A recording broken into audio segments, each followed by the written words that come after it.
Hi everyone, a very warm welcome to the 5-Minute Insta Class by Amity Online. My name is Drishti Gambhir. I am a soft skills and English communication coach certified by the International Coach Federation and British Council of India. Currently, I run my own training startup by the name of Preeti EduSources and have been formally associated with Human Resource Development Services of Korea, Hindustan Unilever, to name a few, as a soft skills expert. Today, it gives me immense pleasure to have this opportunity of talking about the key skill of acing the interviews with the leaders of tomorrow.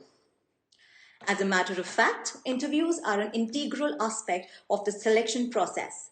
It is that key which unlocks your door to the job of your dreams. Therefore, it becomes very important for us to be able to ace this interview with flying colors. Today, I shall be discussing the most frequently asked questions. I would like to give you a few takeaways that would help you to ace that interview. Let's start with the very first question, which is, tell me something about yourself. Well, as a matter of fact, this question sounds as easy. However, there is a lot more to it. Surprisingly, we feel quite overwhelmed when it comes to this question. We are in that haste of telling everything possible about us. And therefore, we fail to realize that sometimes our answer lacks coherence and structure. Let me tell you about a few aspects you need to incorporate while answering this question. And let me also tell you a few sentences and phrases that can make your answer sound really smart. So, the first aspect you need to cover in this answer is obviously your name. As a matter of fact, I've seen a lot of candidates simply stating, I am XYZ. However, as per the rules of the English language, the correct sentence structure is, my name is XYZ. Because I am can be followed by any adjective. However, the structure my name is very particular and specific to stating name.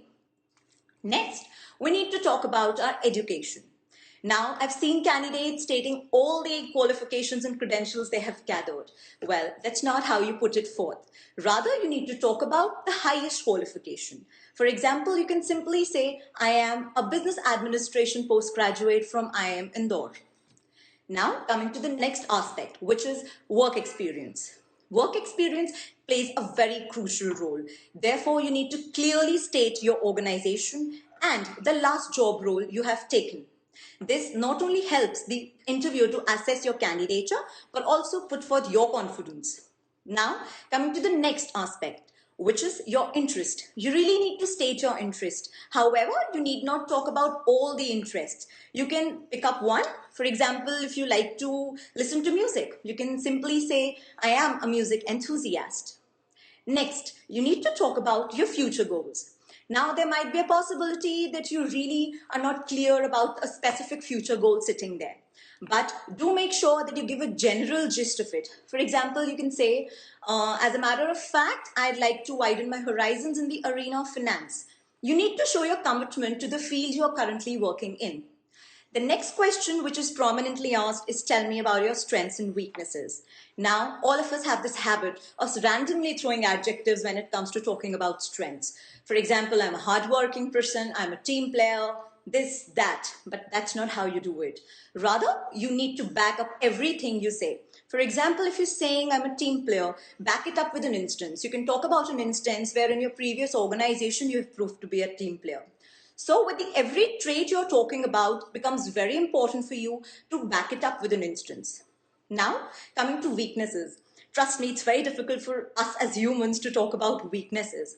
But the correct way to do it is showing your negatives in a positive light.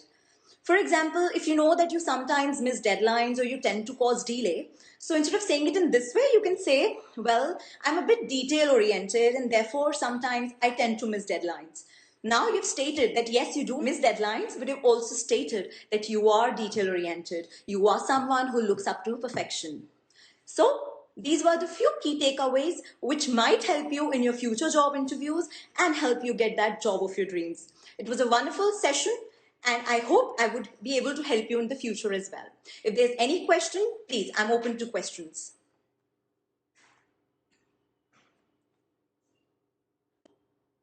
Well, I think I made everything very clear. In case you still have any questions, please do DM us. I'll be very, very, very happy and feel privileged to answer your questions. Thank you so much.